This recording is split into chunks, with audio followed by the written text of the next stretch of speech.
Estamos de volta com Opinião SP, hoje recebendo com muito orgulho, satisfação e muita honra meu querido amigo e um ilustre professor e homem público, o Dr.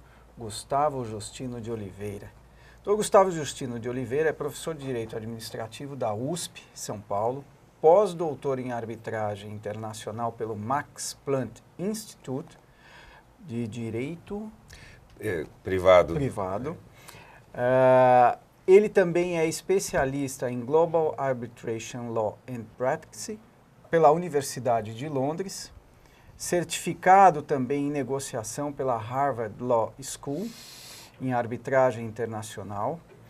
Ele é pós-doutor em Direito Administrativo pela Universidade de Coimbra, professor visitante de Direito da Universidade de Lisboa, árbitro do CAESP, Conselho Arbitral do Estado de São Paulo, CAMARB, que é a Câmara de Mediação e Arbitragem de Minas Gerais, FIESP também, professor? FIEP. E a Câmara da GV, da Faculdade Getúlio Vargas. Seja muito bem-vindo. Muito obrigado, Cássio. Doutor Zé Américo, boa noite, seja bem-vindo. Boa noite, professor. Boa noite, Zé.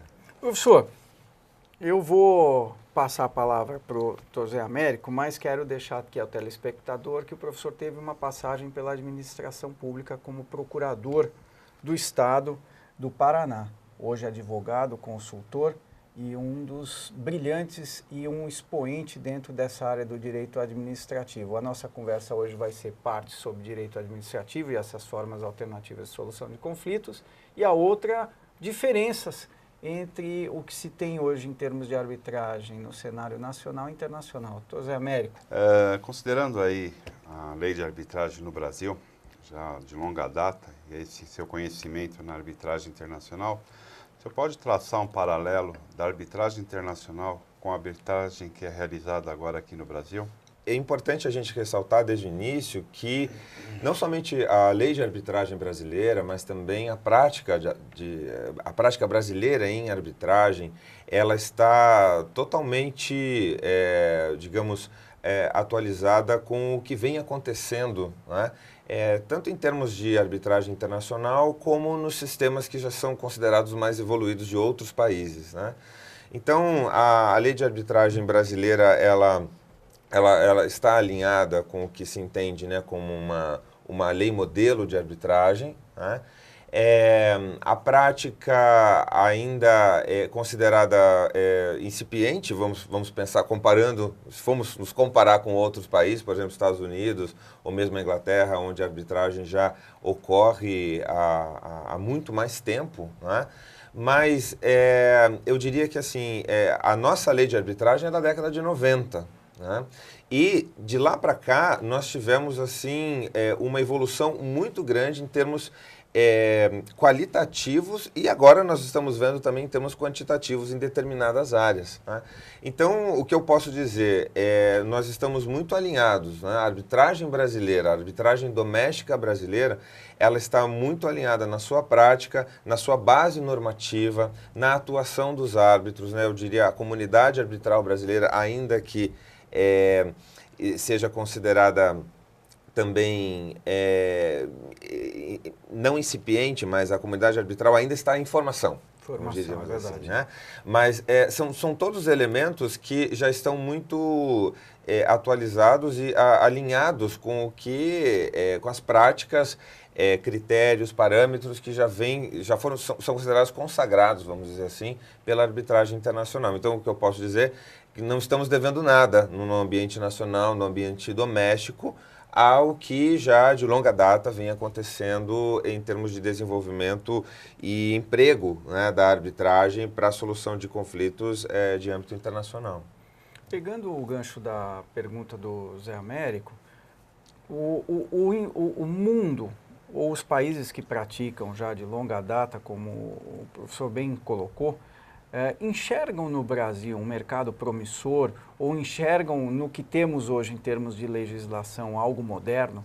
Sem dúvida.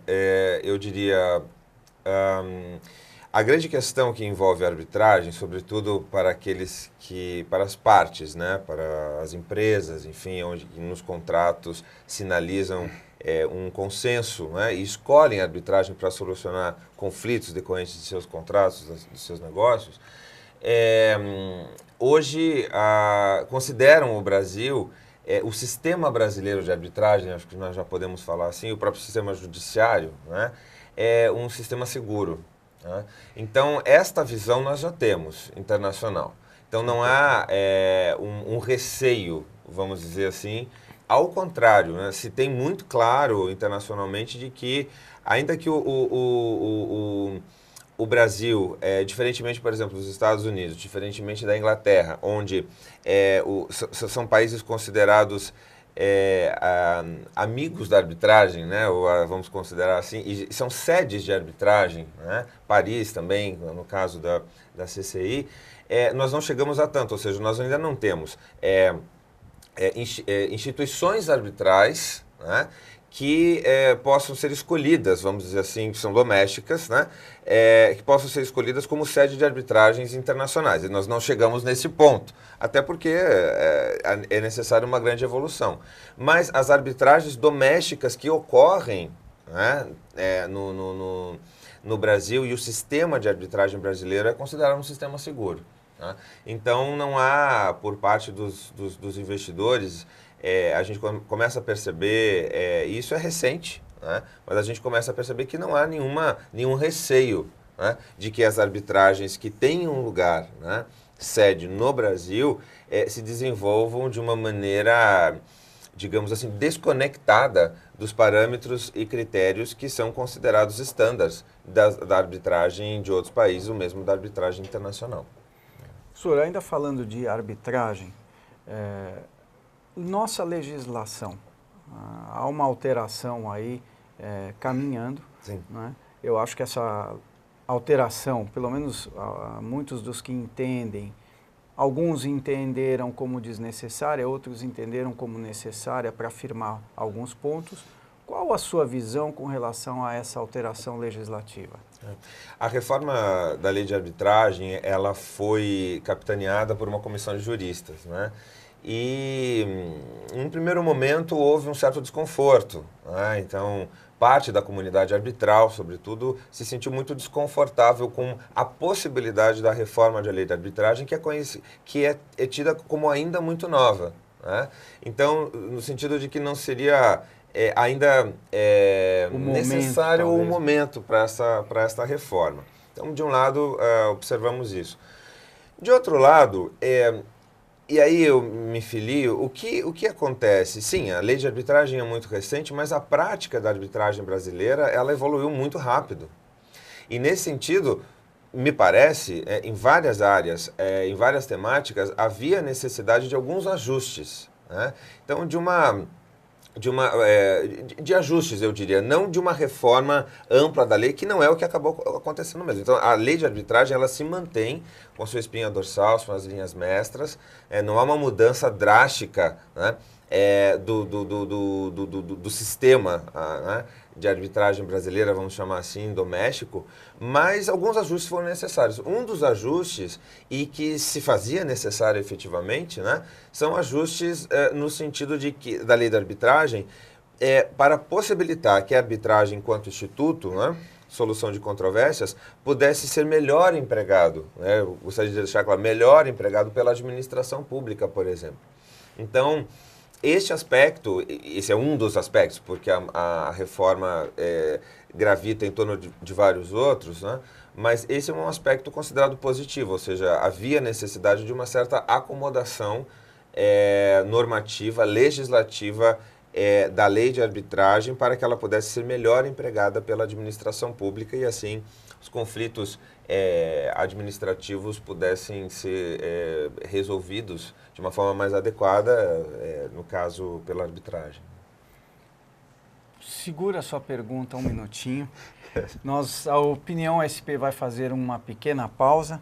Já voltamos no segundo bloco.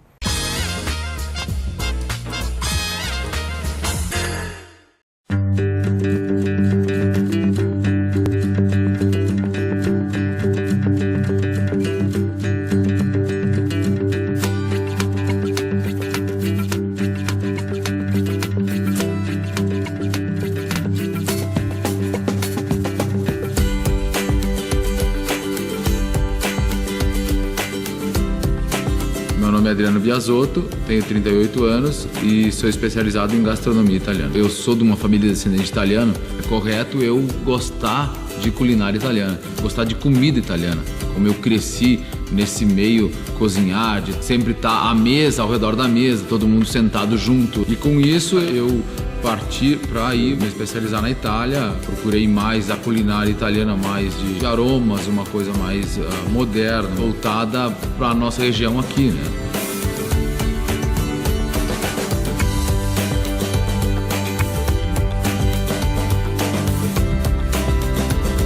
Eu pretendo voltar de novo, procurar novas coisas, procurar novos aromas, novos jeitos de se fazer. A minha principal missão profissional é colocar os sabores da Itália dentro da minha terra, né?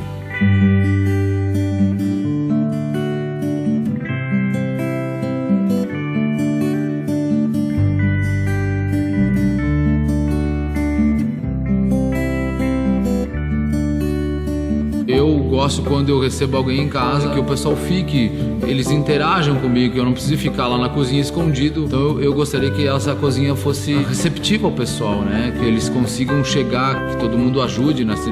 Que aí que é o bom da coisa, né?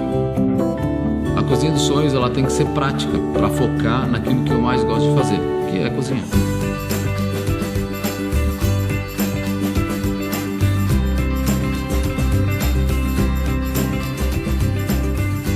A partir da primeira conversa que nós tivemos com o Adriano, nós tentamos traduzir a sua inspiração em um projeto que contemple tudo o que é importante para ele. Por exemplo, pensamos numa ilha com equipamentos e acessórios com acesso prático, bancada para ingredientes, cooktop, um gaveteiro. Fizemos questão de valorizar esse espaço, porque ele passa bastante tempo lá. Adotamos cores elegantes e um acabamento em lâmina natural de madeira para o ambiente ficar ao mesmo tempo acolhedor e moderno. Tudo com tecnologia de ponta.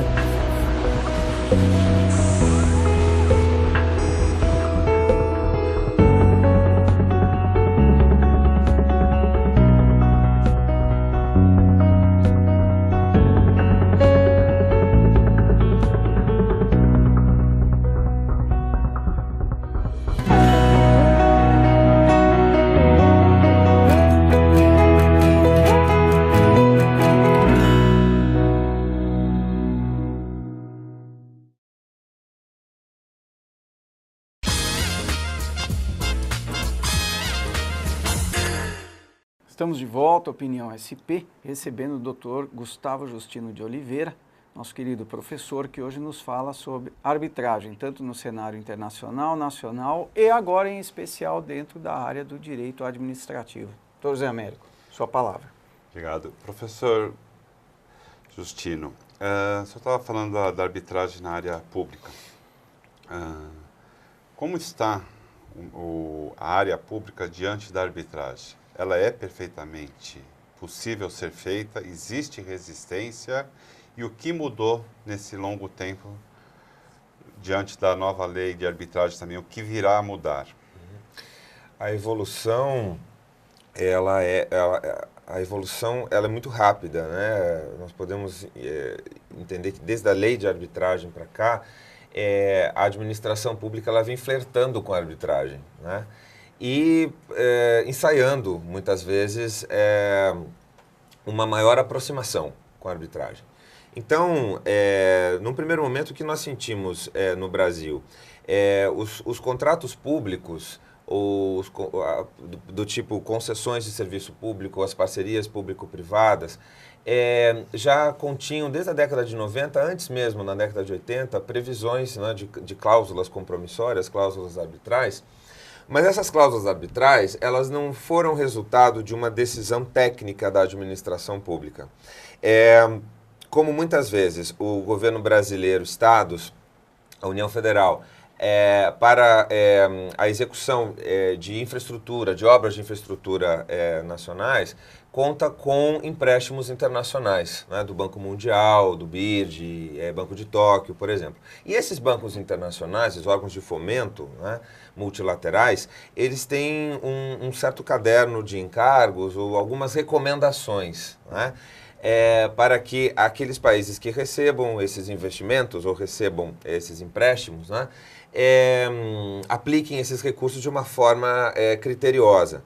Então, um dos critérios, por exemplo, né, e essa é a primeira fase da arbitragem público-privada, né, a arbitragem que está prevista nos contratos públicos e que são contratos que envolvem a execução de um serviço público, ou seja, contam sempre com uma parceria, né, com a iniciativa privada. Essa é uma primeira fase. E o que consistiu isso? As cláusulas arbitrais, elas foram objeto, em verdade, de uma recomendação dos órgãos multilaterais de financiamento, né, sobretudo do Banco Mundial.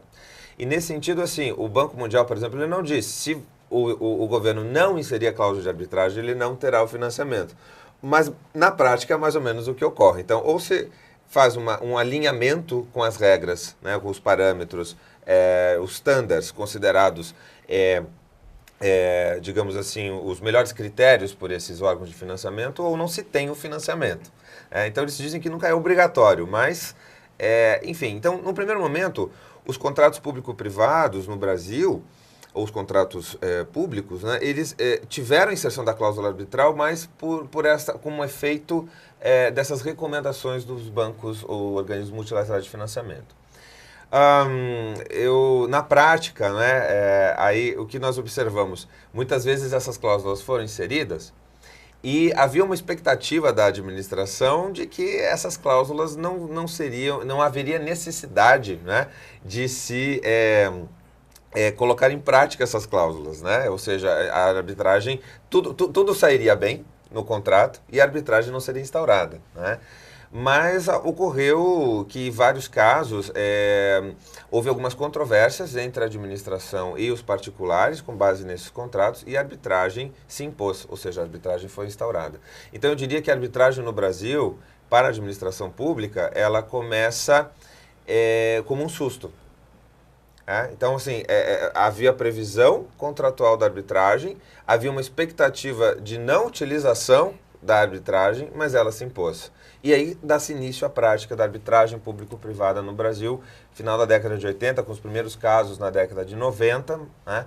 E hoje nós já estaríamos numa outra fase, né? De lá para cá, então nós já temos leis que prevêem a arbitragem, né? Na década de 80 nós não tínhamos isso. Na década de 90... já algumas leis setoriais, por exemplo, de energia elétrica, que é um caso sensível, já prevê a convenção arbitral. O que já é um avanço. Um avanço. Professor, o senhor citou muito essa questão da entrada da administração meio como sendo um susto. Né? Existe a previsão da cláusula, sempre na expectativa de que essa cláusula nunca será efetivamente utilizada.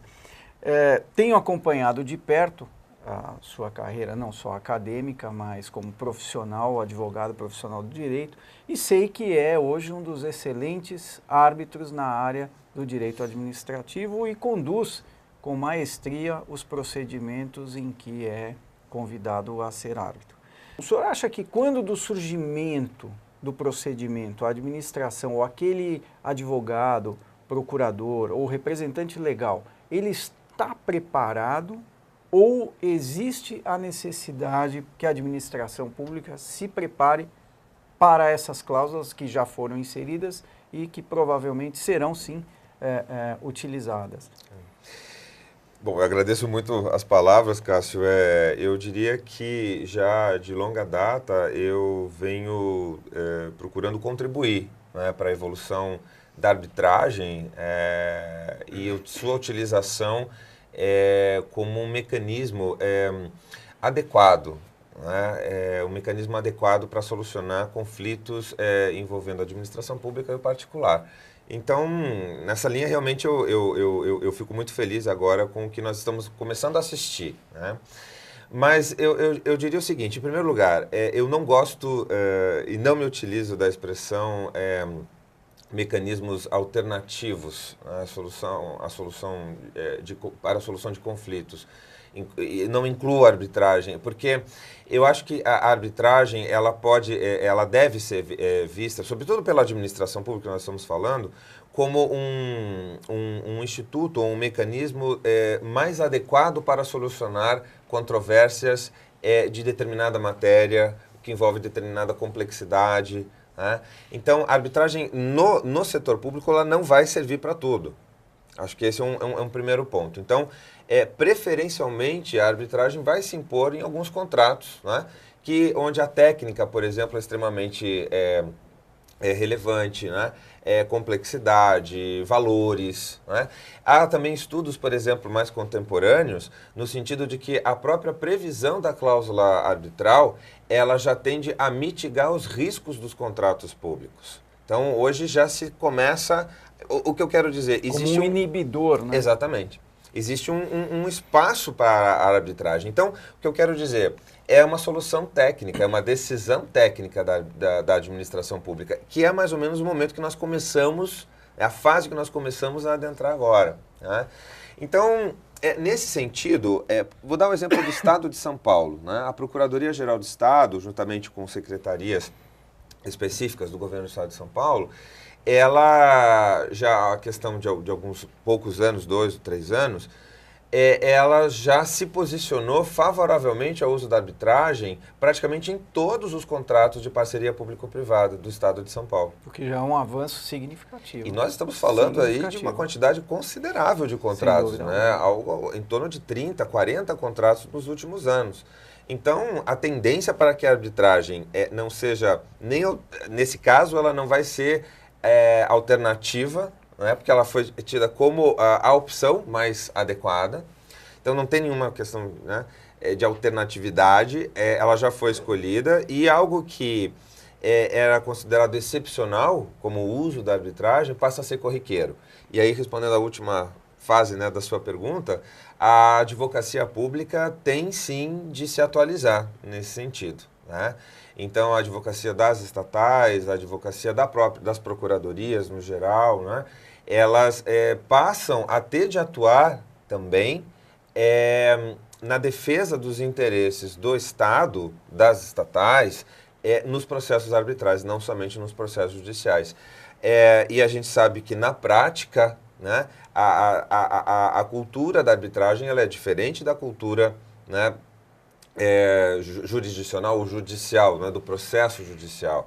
E existe essa necessidade de uma atualização técnica por parte dos advogados públicos para poderem fazer uma boa defesa, uma defesa adequada do Estado nos processos arbitrais. As técnicas, eu diria, são diferentes de defesa do Estado nos processos judiciais e nos processos arbitrais. E você, telespectador, não deixe de buscar nas melhores livrarias. O professor também é autor de diversas obras. Aliás, vamos falar delas também no nosso próximo bate-papo com o Dr. Gustavo Justino de Oliveira. Muito obrigado pela presença. Muito obrigado. Obrigado, professor. Obrigado. O Opinião SP vai fazer uma pequena pausa e já voltamos a seguir.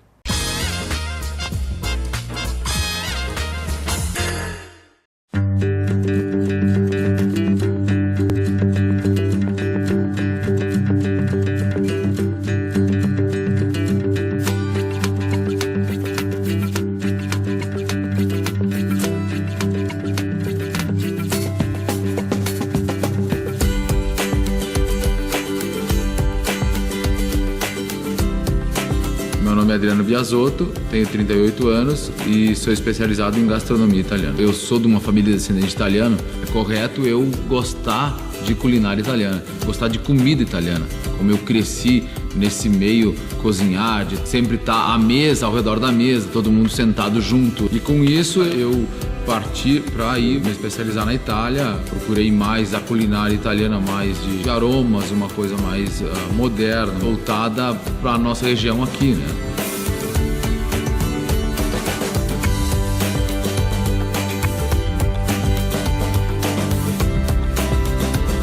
E eu pretendo voltar de novo para procurar novas coisas, procurar novos aromas, novos jeitos de se fazer. A minha principal missão profissional é colocar os sabores da Itália dentro da minha terra, né?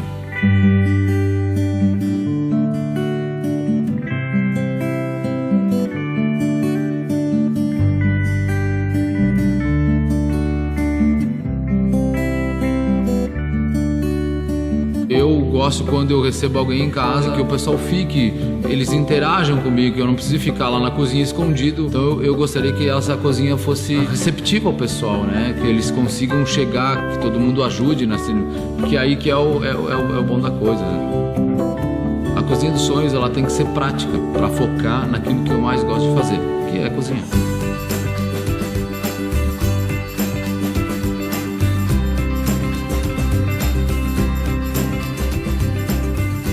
A partir da primeira conversa que nós tivemos com o Adriano, nós tentamos traduzir a sua inspiração em um projeto que contemple tudo o que é importante para ele.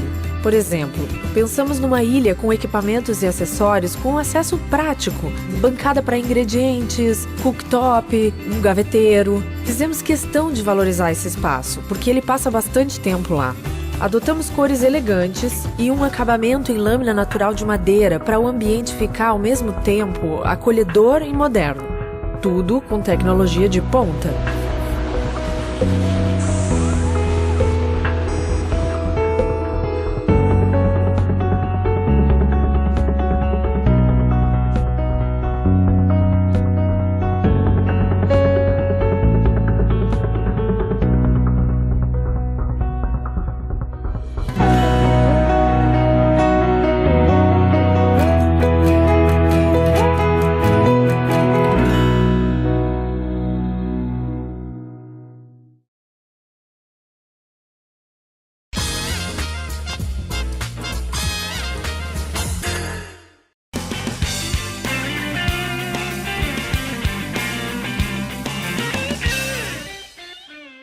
A dica do programa de hoje é sobre Mendoza, que é uma cidade localizada no oeste da Argentina, aos pés da Cordilheira dos Andes, que vem atraindo cada vez mais a atenção dos brasileiros.